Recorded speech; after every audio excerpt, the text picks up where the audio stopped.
네, 안녕하세요. 지금 앞에 아무것도 안 보이는 상황에서 얘기를 하려니까 약간 좀 쑥스럽기도 하네요. 네, 제가 오늘 준비한 내용은 헬스케어 빅데이터 그리고 이제 데이터 기반 의학의 패러다임 변화에 대한 이야기를 드리도록 하겠습니다. 일단 이거는 이제 제가 투자한 회사들도 굉장히 많고 그리고 저하고 의학 관련된 DHP 같은 파트너 투자사들하고도 연계를 많이 짓다 보니까 이제 구체적인 사례를 좀 많이 듣게 되는데요. 지금 보여드리는 장표는 루닛이라는 회사, 우리나라를 대표하는 기업이기도 하고 그 인공지능 분야에서 또 하나 이제 엑스레이 이미지 인식 분야에서는 헬스케어 분야에서 세계적인 이제 명성을 쌓고 있는 회사인데 이 회사의 그 비전과 관련된 그 장표예요. 이렇게 세 단계로 이제 의학이 진화한다라고 많이 이야기를 하고 있습니다. 1990년대 이전만 하더라도 의학은 일종의 장인들의 영역, 아트의 영역으로 많이 봤었는데 이게 90년대 중후반으로 넘어가면서 우리가 증거 기반 의학이라고 합니다. EBM, Evidence Based Medicine이라고 해서 증거 기반 의학의 패러다임으로 넘어갔다가 잘 아시는 것 같이 데이터라든지 또는 인공지능 기술 같은 것들이 굉장히 많이 늘어나게 되면서 이것이 이제 데이터 기반 의학의 시대로 진행이 되게 되었습니다. 데이터 기반의 의학이 되기 위해서는 과거보다 훨씬 많은 수의 데이터를 필요로 하고요. 그 다음에 여기에서 뭔가 AI가 뽑아낼 수 있는 그런 형태로 전환이 돼야 되는데 그러기 위해서는 데이터의 네이처에 대해서 아는 게 일단 제일 첫 번째로 중요합니다. 생각보다 의학 데이터라고 하면 다들 뭐 굉장히 일상적이고 간단한 데이터들이라고 생각하시는 분들도 많은데요. 유형도 다양하고 종류도 너무 많기 때문에 이런 것들을 제대로 파악하는 게 가장 중요한 포인트가 되겠습니다. 그래서 일단 여러분들이 꼭 알아야 되는 것이 데이터가 다르면 접근 방법도 다르다. 이거에 대한 이해를 하시는 것이 제일 첫 번째입니다. 지금 보여드리는 거는 데이터를 생성하는 어떤 주체 그리고 데이터가 만들어지는 곳, 그 데이터의 형태에 따라 가지고 굉장히 다양한 매트릭스 형태로 구성을 해서 보여드리고 있는 건데 아마 여기 있는 깨알같이 보이는 데이터의 그 이름들만 보더라도 이게 뭔지 잘 모르겠다 하는 어떤 그런 부분들이 있을 정도로 무지하게 많구나 이런 느낌을 받으실 거예요. 실제로 의학 관련된 부분, 헬스케어 관련된 데이터는 만들어지는 곳에서부터 시작을 해서 데이터가 뭐 연속된 것도 있고 떨어진 것도 있고 이미지처럼 주변 정보 같은 게 중요한 것들도 있고 이런 것들에 대해서 각각 모두 다른 전략을 펼쳐야 되기 때문에 하나하나에 대한 어떤 대처 방법을 잘 만들어가는 게 제일 중요하다고 하겠습니다. 조금 그래도 단순한 어떤 접근인데 이건 수치사리아라고 존스 홉킨스 대학교의 교수님이 이제 조금은 데이터가 어디서 나오는가 하는 원천을 중심으로 해서 보여주는 건데요. 일단 첫 번째로 우리가 제일 먼저 생각할 수 있는 것이 흔히 얘기한 EMR이죠. EMR은 전자 의무 기록이라는 말로 이제 번역이 되고 있는데 한마디로 말해서 병원에서 쓰이고 있는 그 의무 기록을 데이터화를 하는 종류가 됩니다. 대부분은 이제 자연어 처리가 가능한 텍스트 문서가 되어 있는 경우가 많고 구조화되어 있지 않고 굉장히 이제 비구조화되어 있는 자연어 처리가 가능해야 되기 때문에 사실은 이 부분이 가장 어렵기도 하고 여기에서 뭔가 인사이트를 뽑는 게 쉽지가 않기 때문에 데이터 기반 의학의 가장 어려운 분야 중에 하나로 손꼽히고 있어요. 그리고 그에 비해서 비교적 지금 성과를 가장 많이 내고 있는 것은 메디컬 이미지 데이터입니다. 그래서 뭐 엑스레이라든지 혹은 뭐 CT, MRI 뭐 이런 것들 또는 내시경이라든지 이런 것들은 이제 AI 기술이 발전을 하면서 특히 수렴신경망 CNN이라 그러죠. CNN 기술의 발전으로 또 한 가지는 팩스라고 해서 표준화가 되어 있는 인프라가 있기 때문에 표준화되어 있는 인프라를 통해서 데이터에 접근이 쉽고 그 데이터의 레이블링도 비교적 쉬워서 지금 어마어마한 성과를 내고 있는 분야입니다. 우리나라에 있는 이제 AI 스타트업들 같은 경우에도 굉장히 큰 성과를 내고 있는 가장 큰 이유 중에 하나가 우리나라의 전자 의무 기록보다 이제 팩스라고 하는 영상 이미지에 대한 시스템들이 대부분 되게 잘 돼 있는데 그거를 활용해서 레이블들이 되게 좋기 때문에 전 세계 어느 나라보다도 좋은 성과를 내고 있는 게 이제 의학 영상 분야가 되겠습니다. 그에 비해서 조금 덜하기는 하지만 중요성은 그에 못지 않다라고 보는 것이 이제 컨티뉴어스 시그널 데이터라고 부르는데요. 예를 들어서 심장 박동 같은 것들 체크를 하는 EKG, 심전도 관련된 데이터라든지 혹은 EEG, 뭐 뇌에 있는 어떤 전극을 이용한 데이터라든지 이런 종류들 같은 경우에는 시계열 데이터이기 때문에 이것들을 처리할 수 있는 어떤 그 기술이라든지 관리는 또 다른 접근을 해야 되고요. 또 한 가지는 환자들의 그 서바이벌, 앞으로 어떻게 예후가 진행될 것이라든지 뭐 이런 것들 같은 경우에는 또 이벤트가 있죠. 예를 들어 오늘 우리가 측정을 하고 한 달 뒤에 측정을 하고 1년 뒤에 측정을 하고 이거는 이제 연속된 건 아니잖아요. 그렇지만 시계열 데이터죠. 이런 종류처럼 데이터의 종류에 따라 가지고 굉장히 다른 기술들이 접목이 됩니다. 또 한 가지는 이제 그 데이터를 생성하고 있는 곳들의 어떤 그 양상도 좀 다르다는 걸 얘기 드릴 수가 있는데요.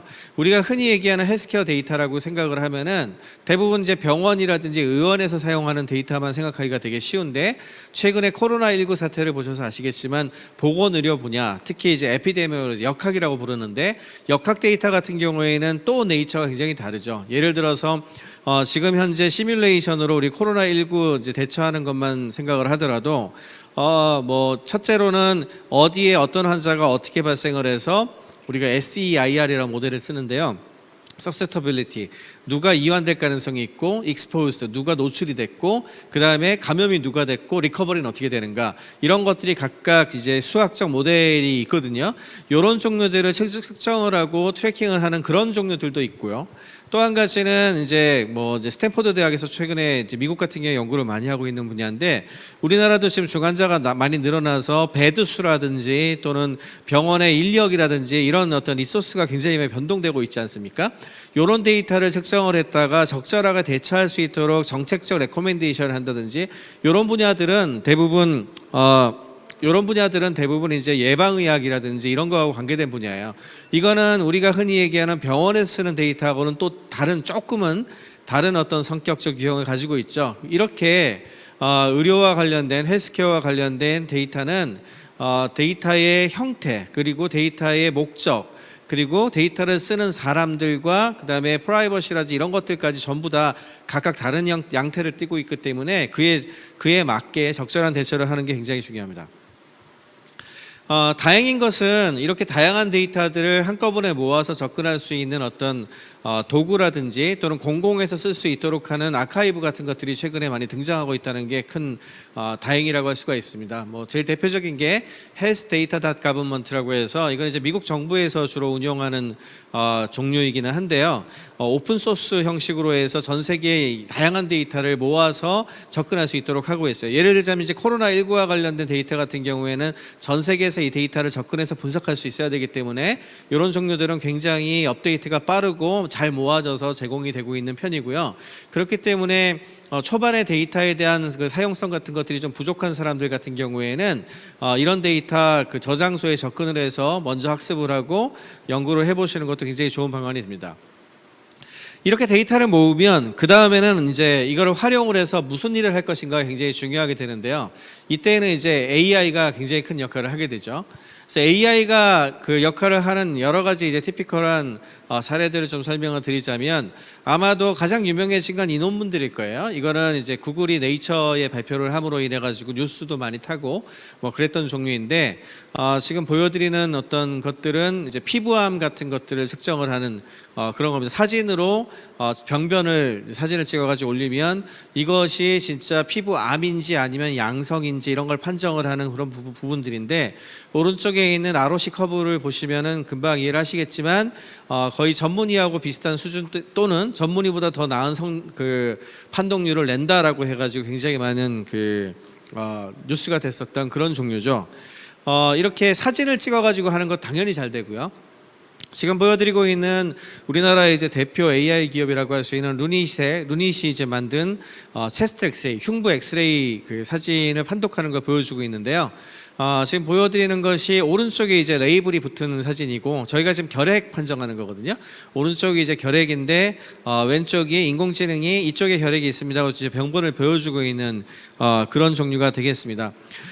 이게 이제 결핵을 판정했지만 최근에 코로나19와 함께 굉장히 좀 크게 이슈화가 된 것이 브라질에 공급했었던 솔루션들이 브라질에서 사실은 그 당시에 이제 진단 키트가 되게 적을 때였기 때문에 진단 키트가 별로 없어가지고 진단을 못했을 때 이런 이제 루닉 같은 회사의 AI 솔루션을 활용을 해서 폐렴을 빠르게 진단을 한 다음에 이렇게 진단을 해서 나중에 진단 키트하고 맞춰봤더니 그냥 체스트 엑스레이 가지고서 코로나19 폐렴을 진단할 수 있었습니다. 이제 이런 보고가 올라옵니다. 그래서 그 내용을 받아서 이제 코로나19와 관련된 것들을 따로 학습을 시킨 다음에 이걸 이제 전 세계로 배포를 하는 그런 과정을 거쳤죠. 그래서 지금은 이제 GE 케어 같은 회사들하고 전 세계 후지 같은 회사하고 전 세계 40%에 가까운 체스트 엑스레이 판독을 AI를 가지고 하고 있는데요. 이렇게 이제 지금 현재는 이제 의료 영상 분야가 가장 이 데이터 기반 의학에서 가장 앞서가고 있다라고 이제 말씀을 드릴 수가 있습니다. 쓰이는 기술은 뭐 당연하게도 지금 보여드리는 것 같은 CNN 기술, 수렴신경망 기술을 가장 많이 이용을 하고 있고요. 조금 이제 다른 이제 AI하고 좀 다른 점이 있다면은 아까 보여드린 것처럼 단순히 판정을 하는 걸로 끝나는 것이 아니라 어디에 무엇이 이상한지를 같이 보여줘야 되기 때문에 그런 것들을 이제 잘 보여주기 위한 컨디셔널한 어떤 접근을 통해서 이제 그 내부에 있는 네트워크를 좀 다이섹션을 하거나 그 내용을 이제 비주얼라이즈하는 기술 같은 게 굉장히 중요하고 그런 형태의 네트워크 구성을 하고 있고요. 아주 티피컬한 CNN이라고 하는 기술을 활용해서 정확도는 높이고 있습니다. 두 번째는 이제 진단을 하고 나서 앞으로 어떻게 될 것인가를 예측하는 부분들이죠. 이거는 서터에스 같은 그 의무 기록을 중심으로 해서 진단을 예측하려고 하는 곳들이 접근하고 있는 내용인데요. 보시는 것처럼 이벤트 시퀀스라고 우리가 부르는데 이런 거는 이제 RNA를 씁니다. 재규적 신경망이란 걸 써가지고 접근을 하게 되는데 몇 월 며칠 날 언제 와서 무슨 증상이 있었고 그 다음에 무슨 검사를 했고 이 내용들을 다 모아서 각각의 타임 시리즈에 집어넣고서 학습을 한 다음에 이제 그 의무 기록이 있으면 이 내용이 학습 가능하지 않습니까? 그랬을 때 알고자 하는 것은 A, B, C 이벤트가 있는데 내일 모레 또는 앞으로 이 사람의 예후라든지 그래서 이 사람의 진단이 뭘 것 같으냐 이런 걸 예측하는 일종의 진단 프레딕션, 진단에 대한 예측 모델에도 이제 AI를 많이 쓰죠. 근데 이런 거는 이제 아까 보여드린 영상에서 판정하는 거는 또 다른 형태의 알고리즘과 접근 방법을 써가지고 해석을 합니다. 이거는 이제 아까 말씀드린 것들을 조금 더 이제 어떻게 하면은 이거를 맞출 수 있는가에 대한 것들 보여주고 있는 건데 가장 많이 쓰고 있는 게 탑 K 리콜이라고 하는 지표를 제일 많이 씁니다. 그래서 이미 있는 기록을 가지고서 앞에 두 개 것들을 데이터를 모아서 세 번째 거에 정답이 있기 때문에 그 중에서 몇 개나 잘 맞췄나 뭐 이렇게 해서 학습을 시키게 되면 나중에는 이 판독률, 예측률이 점점 올라가거든요. 이런 식의 접근을 통해서 진단을 프레딕션하는 것이 또 하나의 가장 중요한 사용 사례가 되겠습니다. 세 번째는 이제 최근 들어서 굉장히 이제 이슈화가 되고 있는 종류 중에 하나인데 맞춤의학이라고 부르죠. 맞춤의학이라고 해서 인공지능을 통해서 A라는 항암제, B라는 항암제가 있다고 했을 때 이 환자한테는 이 항암제가 맞을지 저 항암제가 맞을지 이런 부분들을 충분하게 이제 학습을 시켜서 지금 보여드리는 것처럼 이 환자의 컨디션을 다 집어넣고서 파란색하고 이제 그 주황색하고의 어떤 치료 방침을 선정을 했을 때 어떤 방향으로 어떻게 흘러갈 수 있는지를 이제 그래프를 서바이벌을 이제 보여주는 거예요. 이 경우에는 이제 파란색을 선택하는 게 이 환자한테는 더 좋겠죠. 이런 종류들을 활용을 해서 이제 앞으로 지금 현재는 식약처에서 승인한 예를 들어 항암제가 있다 그러면 이거를 씁시다라고 하는 것들이 그 환자에 딱 맞게 결정되는 건 아니고 되려 이제 승인 난 어떤 그 절차에 따라 가지고 마치 뭐랄까요 이제 그 기성복 입듯이 그렇게 하게 되어 있는데 만약에 이런 이제 맞춤 의학과 관련된 이제 레커멘데이션이라든지 이런 것들을 훨씬 더 잘할 수 있는 기술들이 많이 보급이 된다면 환자들마다 자기한테 딱 맞는 항암제라든지 약을 선택을 할 수 있을 걸로 보고 있고요. 그 중에서도 제일 먼저 상용화가 많이 될 걸로 생각하고 있는 분야는 역시 항암제 쪽입니다. 왜냐하면 여러분들이 예를 들어 두통이 있는데 나한테 제일 잘 맞는 약이 이부프로펜일까요? 타이레놀일까요? 이런 거를 이제 판정하는 거라면 차라리 그러면은 브루펜도 먹어보고 타이레놀도 먹어보고 부작용 없고 너한테 잘 맞는 거 줄게 이렇게 해도 되잖아요. 그런데 항암제 같은 경우에는 이 항암제도 맞고 저 항암제도 맞고 이럴 수는 없지 않습니까? 그러니까 이런 경우에는 굉장히 부가가치가 크기 때문에 앞으로도 굉장히 중요하게 쓰일 어떤 종류라고 생각을 하고 있습니다. 또 한 가지 용례로는 이제 미래의 응급실에서도 많이 사용될 걸로 좀 생각을 하고 있는데요. 왜냐하면 응급실이 사실은 각 병원마다 다 이제 계륵처럼 생각하는 경우가 많습니다. 왜냐하면은 들어가는 자원이 너무 커요. 자원이 너무 크고 사람들 굉장히 이제 자원이 비싸기도 하고 이렇기 때문에 어떻게 하면 응급실에 들어가는 비용이라든지 이런 것들을 줄일 수 있을까가 항상 고민인데 이제 인공지능이 여기에 이제 탑재됐을 때 가장 많이 할 수 있는 것 중에 하나가 예진이라고 부르는데요. 트리에이지가 예진인데 들어온 것들을 보고서 이 사람이 경증인지 판정을 하는 부분이라든지 아니면 의사가 어떤 처방을 내리기 전에 먼저 이제 인공지능이나 어떤 그 신경망에 의해서 이러한 것들에 대한 데이터를 먼저 내놓는다든지 그렇게 되면은 굉장히 좀 진단도 빨라지게 되고 그러면 병상 점유라든지 병상 회전율 같은 게 좋아지거든요. 예, 이런 부분들이 가능해지기 때문에 응급실에 이제 메디칼 에러도 그다음에 이제 메디칼 에러 만약에 내가 이제 의사들이 되게 피곤하잖아요.